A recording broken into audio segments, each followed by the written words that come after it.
새벽에 뵀는데도 예전에 제가 오전 11시에 한번 왔었거든요. 기억나시는지 모르겠는데 그때랑 똑같으세요. 어떤 교회는 새벽에 새로운 분들이 많이 이렇게 왔다고 하더라고요. 근데 알고 보니까 새로운 분이 아니라 못 알아봤다고 하더라고요. 늘 보던 분이었는데 새벽에 보니까 누가 누군지 못 알아봤다. 근데 제가 오늘 보니까 우리 꿈을 심는 교회 성도님들은 그냥 낮에 보나 새벽에 보나 똑같으신 것 같습니다. 김명수 목사님께서 교회를 생각하시고 또 기도하시면서 새 일을 행하시는 하나님이라는 표어를 올해 정하셨습니다. 그리고 이 일을 행하시는 주님을 경험하기 위해 신년 특별 새벽 기도의 주제로 우리 마음의 묵은 땅을 좀 기경하자라는 주제를 정하셨습니다. 저는 교회 표어와 또 특세 주제를 묵상하면서 주님 어떤 말씀을 전하면 좋을까요? 라고 질문하면서 주님의 마음에 좀 귀를 많이 기울여 봤습니다. 그러다가 오늘 본문의 말씀이 좀 묵상이 많이 되었는데요. 우리가 새로운 일을 시작하면 두 가지가 공존하게 되어 있습니다. 하나는 기대입니다. 하나님께서 이 일을 통해서 어떤 일을 하실까라는 기대가 있습니다. 설레죠. 그런가 하면 가슴 한편에 불안도 좀 공존합니다. 해보지 않은 일, 가보지 않은 곳, 만나지 못한 사람의 공통점은 기대가 되면서도 한편으로 불안함이 또 있다는 겁니다. 오늘 새롭게 맞이한 이 2024년도는 우리가 살아보지 않은 시간이라는 면에서 흰 도화지 같기 때문에 기대되면서도 한편으로 조금은 불안하기도 합니다. 그래서 주님은 믿음의 사람들이 걷는 여정 속에서 성경을 보면 두려워하지 말라는 말씀을 아주 많이 하셨습니다. 그것은 우리가 믿음이 없어서가 아닙니다.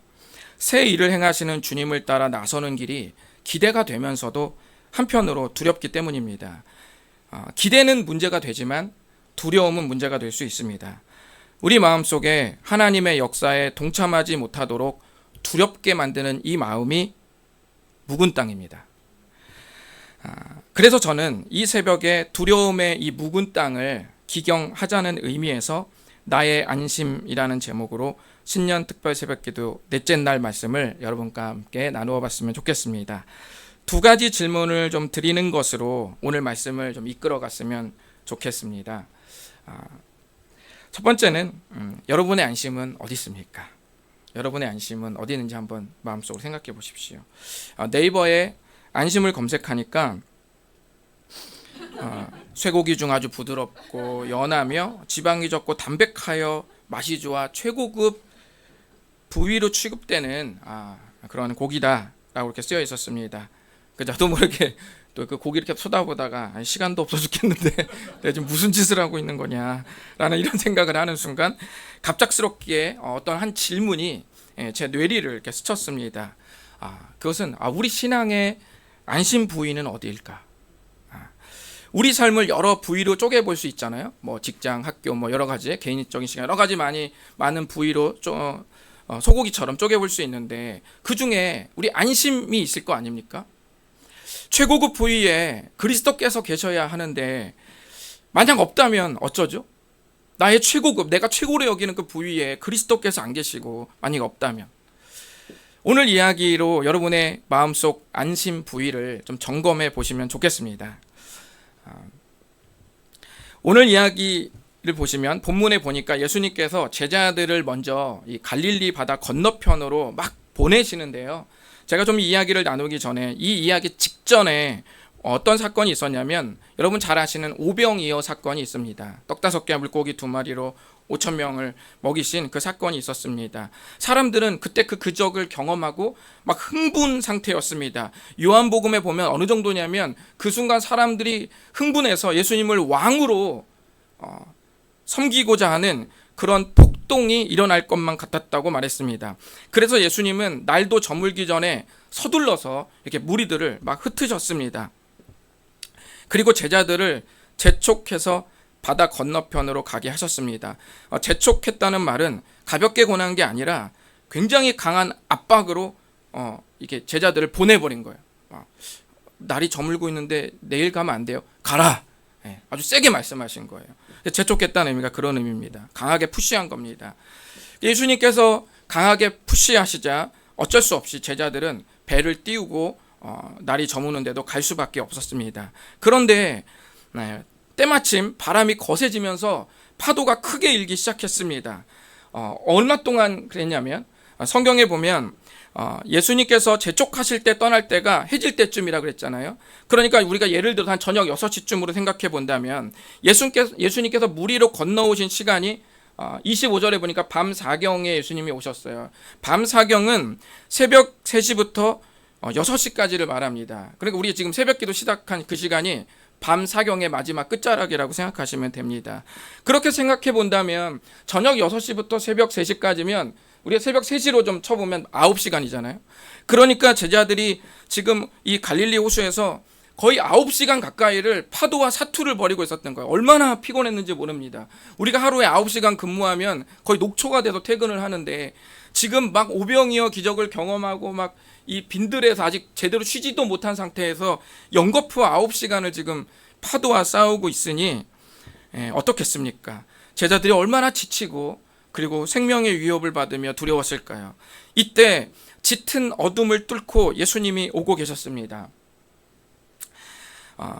그런데 제자들은 바다 위를 걸어오시는 예수님을 믿을 수 없어서인지 아니면 좀 어두워서 정확히 정체를 몰라서인지 예수님을 유령으로 착각했습니다. 얼마나 두려웠는지 제자들은 막 소리를 질렀습니다.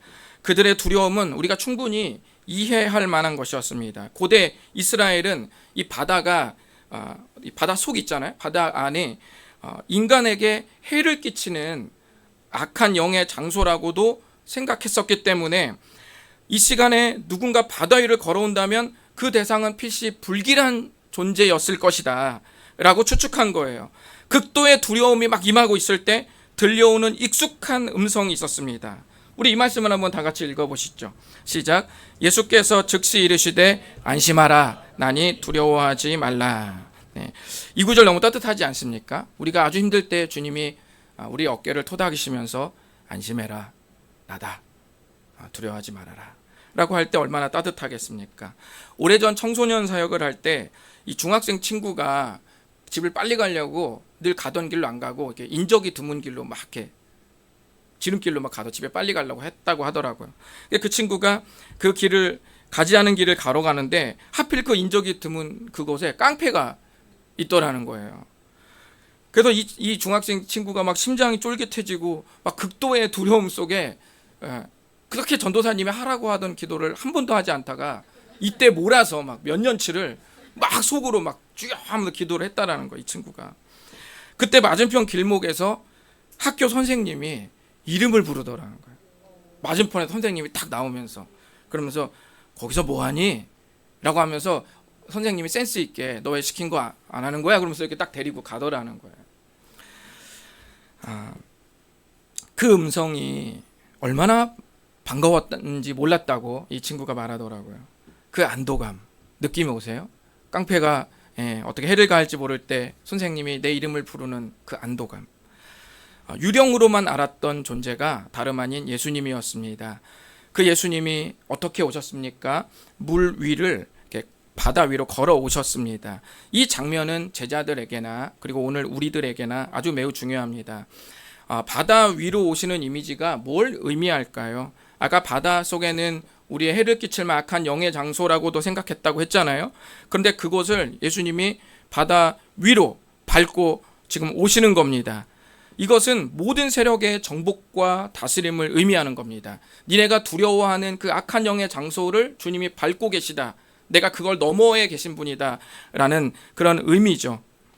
직장 다니는 분들이 분노 유발자를 만날 때마다 속으로 무슨 생각하세요? 저걸 밟을까? 이런 생각이잖아요. 정복과 다스림이죠. 근데 저걸 밟아야겠다 이런 생각 해가잖아요. 바다 위를 밟고 오시면서 우리 예수님이 나다 이렇게 말씀하시는 거예요. 이 표현은 여러분 혹시 아시겠지만 하나님께서 모세에게 나타나셨을 때 썼던 표현이에요. 나다라는 표현입니다. 하나님의 임재를 상징하는 표현입니다. 예수님께서 이 표현을 쓰시면서 물 위로 걸어오셨다라는 말은 지쳐있는 제자들을 완벽하게 안심시켜줄 주로서 임재하고 계시다는 의미입니다. 예수님은 안심하라, 나니 두려워 말라고 하셨습니다. 여러분 이 지점을 한번 기억해 두시고요. 그러면 제자들이 이때 안심했을까요? 예수님이 나다, 안심해라, 두려워하지 말아라 할 때 제자들이 안심했을까요? 제자들은 그럼 언제 안심했을까요? 예수님께서 안심하라고 했을 때, 아니면 풍랑이 잠잠해졌을 때, 언제 안심했을까요? 오늘 이야기를 보시면 제가 계속해 드리겠지만 예수님이 오셔도 안심은 못했습니다. 바람이 그치기 전까지 제자들이 안심했다는 고백은 어디에도 없었고, 베드로는 예수님이 계셨을 때도 풍랑에 무서워했습니다. 이 이야기는 제가 조금 이따가 더 자세히 해드릴 텐데요. 결론적으로 제자들 모두가 언제 안심했냐면 바람이 그쳤을 때, 풍랑이 잠잠했을 때 안심했습니다. 제자들의 안심 부위에는 예수님이 없었습니다. 그 부위에 예수님이 계셨다면 안심했겠죠. 그러나 무리를 걸어오시는 기적을 보면서도 안심이 안 됐어요. 내 상황이 모든 게 가라앉자 비로소 안심했습니다. 그의 안심 부위에는 다른 것들이 있었습니다. 안심의 지점이 예수님의 선언이 아니라 풍랑이 잠잠해졌을 때라는 사실입니다. 우리 인생을 크게 두 시기로 나눈다면 하나는 잠잠할 때가 있고 풍랑이 일 때로 나눠볼 수 있습니다. 잔잔할 때는 언제일까요? 여러분 직장 잘 다니시고 연봉 오르고 그리고 애 잘 크고 관계도 좋고 넷플릭스 드라마 엄청 재밌고 밥 맛있고 아무거나 뭐 다 맛있어 막. 그리고 살도 안 쪄. 그리고 건강검진 했을 때마다 전부가 정상 수치야, 이상 없음이라고 나온 그 건강검진표를 봤을 때 뭐 이런 게 어때요? 잔잔할 때죠. 목사님 말씀 은혜롭고 다 너무 좋아요. 관계도 좋고 이게 잔잔할 때죠. 그럼 풍랑일 때는 언제입니까? 부모님이 갑자기 아프시고 사랑하는 배우자가 육체적으로 아플 수도 있지만 또 정신적으로 너무 뭔가 힘들어서 우울증이 찾아오고 애가 아프고 그리고 직장 스트레스가 극에 달해서 주변 사람들과 막 갈등에 휘말리고 때로는 좀 믿었던 친구라서 빚보증을 서줬는데 그것도 잘못 써서 빚더미에 앉고 그러자 목사님 설교가 지루해지고 그리고 교회 나가기가 싫고 사람들 있는 틈바구니에 내가 거기 노출되는 것 자체가 너무 짜증나고 이렇게 삶이 흘러가는 게 어떻게 보면 좀 풍랑일 때 아니겠습니까? 뭐 더한 것도 있을 수 있겠죠. 그런데 우리가 성경을 보면 새 일을 행하시는 하나님은 잔잔할 때만 일하시지 않습니다. 하나님의 역사는 오히려 풍랑이 있는 것처럼 격동의 순간에 더 하나님의 역사가 많이 일어났다는 것을 볼 수가 있습니다. 창세기 32장에 야곱이 야복강가에서 사력을 다해서 씨름한 끝에 이스라엘이라는 이름으로 바뀌어진 사건을 알고 계시죠? 대충 알고 계시죠? 그때는 다름 아닌 형 에서가 400명을 거느리고 오고 있다는 긴박한 소식을 들었을 때입니다. 마음에서 막 이 격동이 일어날 때였습니다. 야곱은 왕년에 형의 축복을 가로챘던 이력이 있었기 때문에 형이 400명을 거느리고 온다는 그 소식이 자기를 복수하러 온다는 것 같이 느껴졌습니다. 결론적으로는 아무 일도 일어나지 않았죠. 하지만 그 전까지, 형을 만나기 전까지 야곱의 정서는 그야말로 폭풍 전야였습니다. 출애굽기 14장에서 홍해가 갈라져서 이스라엘 백성이 바다를 건넜던 그 놀라운 하나님의 새 일, 새 역사는 육지에서 애굽의 정예 부대가 막 말발굽 소리를 내면서 흙먼지를 나부끼며 점점 가까이 올 때였습니다. 그때 바다가 갈라졌습니다. 사무엘상 17장에 보면 다윗이 골리앗을 쓰러뜨릴 때는 푸른 초장에 한가롭게 누워있을 때가 아니었습니다. 죽음의 문턱에 와 있는 긴박한 1대1의 순간이었습니다. 골리앗의 멘트가 얼마나 잔인했습니까? 내가 네 살을 발라서 공중의 새와 땅에 들 짐승들에게 밥으로 주겠다고 하지 않았습니까? 이 외에도 성경에서 하나님께서 새 일을 행할 때는 고요한 일상이 아니라 풍랑이 거세게 불어서 하루하루 버티고 있었던 그 일상에서 하나님의 새 일이 일어났다는 것을 우리가 볼 수 있습니다.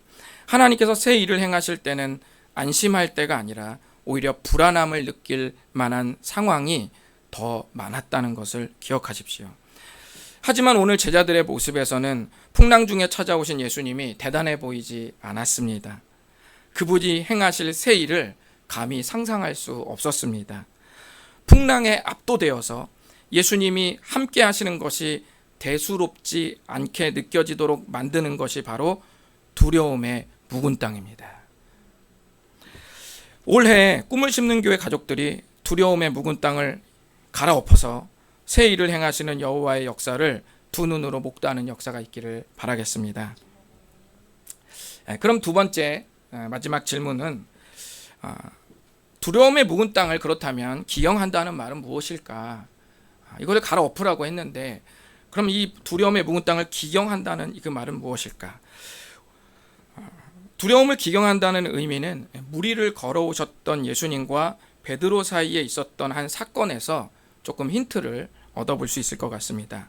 다시 풍랑으로 두려워하는 갈릴리 바다로 지금 한번 가보시겠습니다. 마음속으로 머릿속으로 상상해 보시면서 다시 한번 본문으로 들어가 봅니다. 예수님께서 안심하라고 말씀하시면서 찾아오셨을 때 베드로가 순간적으로 용기를 내서 말합니다. 14장 28절에 보면은 베드로가 대답하여 이르되 주여 만일 주님이시거든 나를 명하사 물 위로 오라 하소서 하니 베드로는 바다 위를 걸어오시는 예수님을 보고 자신도 모르게 물 위를 걷기를 요청했습니다. 예수님께서 갑작스런 베드로의 이 요구에 응답하셨습니다. 오라. 베드로는 얼마 동안 물 위를 걸었습니다. 그런데 이내 주변의 바람과 파도를 보고 두려움이 베드로를 막 삼키자 순식간에 다리부터 물속으로 막 가라앉기 시작했습니다. 그러자 예수님께서 급히 손을 내밀어서 가라앉기 시작하는 베드로를 구조하셨습니다. 그리고 믿음이 작은 자여 왜 의심하였느냐라고 책망하셨습니다. 믿음이 작다는 말은 믿음이 없다는 말하고는 다릅니다. 어떤 학자는 믿음이 작다는 말을 적절하게 기능하지 못하는 믿음이다라고 이렇게도 말했습니다. 그런데 바로 이 지점을 여러분 다시 한번 또 눈여겨보십시오. 베드로는 지금 책망만 받은 게 아니라 베드로 자신이 물에 가라앉을 때 예수님의 내민 손도 경험했습니다. 유일하게 베드로만이 잠시 동안의 물 위를 걷는 경험, 영적 경험, 그리고 주변을 보고 가라앉아 버리는 경험, 그리고 가라앉을 때 그냥 놔두지 않고 손을 내미시는 예수님을 모두 경험했습니다. 같은 순간 제자들은 시종일관 배 안에서 불안에 떨었을 겁니다. 저는 베드로가 물에 빠진 사건을 실패라고 생각하지 않습니다.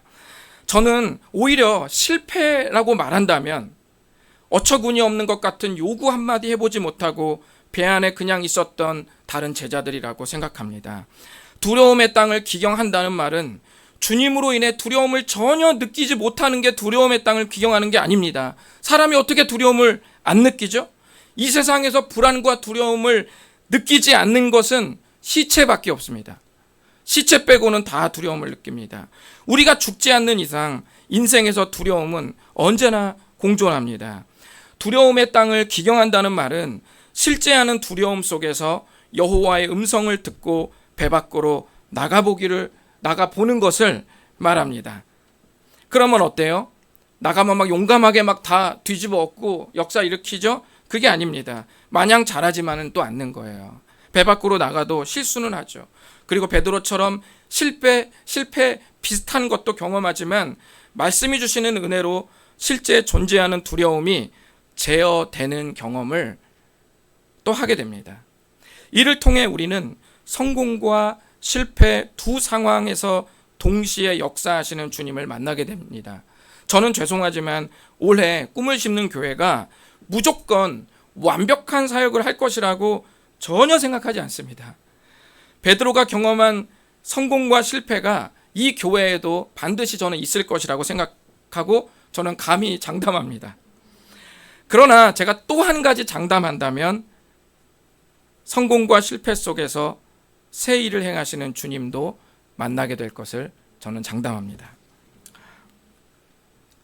2013년 9월 21일 케냐 나이로비의 한 쇼핑몰에서 잔인한 총격 사건이 벌어졌습니다. 무장단체와 이 케냐군이 대치하여 총격전을 벌인 공포의 4일이었습니다.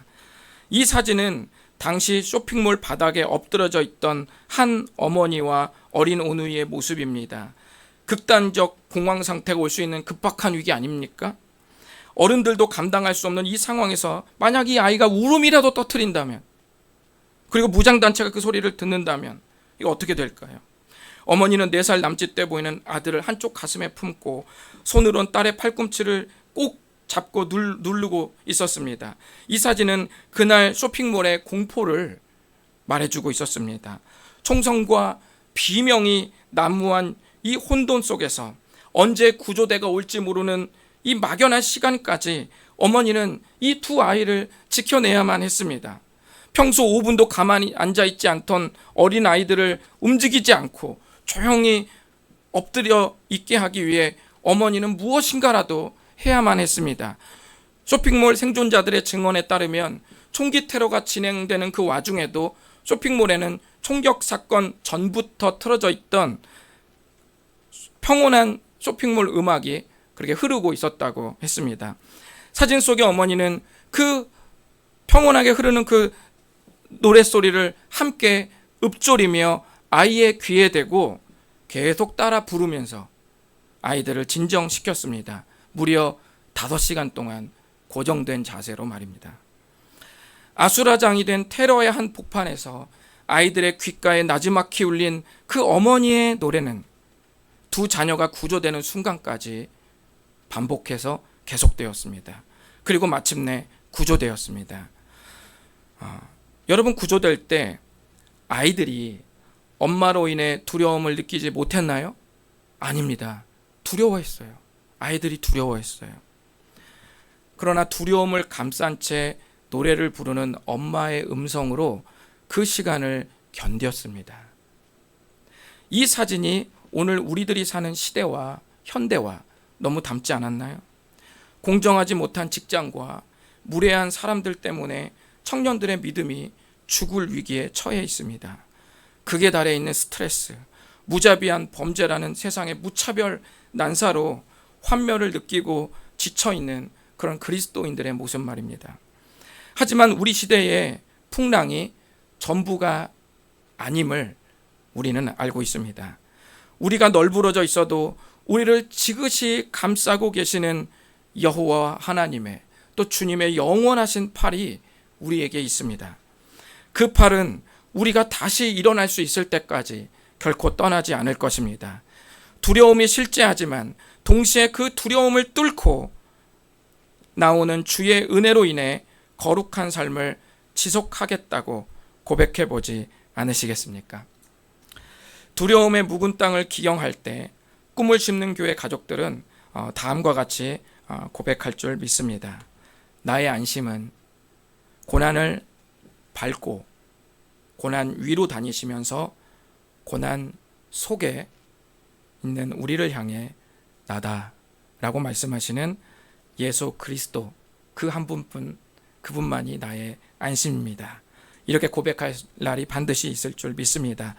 이 말씀으로 2024년도 새 일을 행하시는 여호와의 역사에 동참하시는 꿈을 심는 교회 목사님, 사모님, 그리고 모든 성도님들이 되시기를 바라겠습니다. 기도하겠습니다. 하나님 아버지, 우리가 하나님 아버지 한 분 때문에 나를 구원하신 예수 그리스도로 인하여 두려움을 느끼지 않는 것이 마땅하지만, 그러나 우리가 너무너무 연약하기 때문에 일상을 사는 우리의 인생 속에서 우리에게 두려움과 불안함이 늘 공존함을 주님께 고백합니다. 주님, 누구보다도 우리의 이 연약함과 우리의 현 상태를 우리 주님이 가장 잘 아시는 줄 믿습니다. 주님, 그때마다 주님께서 안심하라, 난이 두려워 말라고 찾아올 때 그 주님으로 인하여 내가 겪고 있는 실존하는 두려움을 견딜 수 있는 그런 한 해가 될 수 있도록 도와주시옵소서.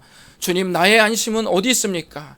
나의 안심의 삶의 자리에 예수 그리스도께서 감히 계신 것을 지금 우리가 날마다 확인하는 그런 신앙의 삶이 2024년도가 될 수 있도록 도와주시옵소서.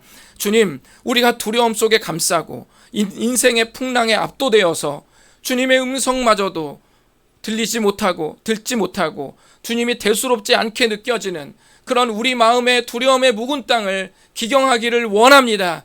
주님, 우리 연약함을 잘 아시오니 주님 의지하고 나아갑니다. 지금 우리의 마음을 기경해 주십시오.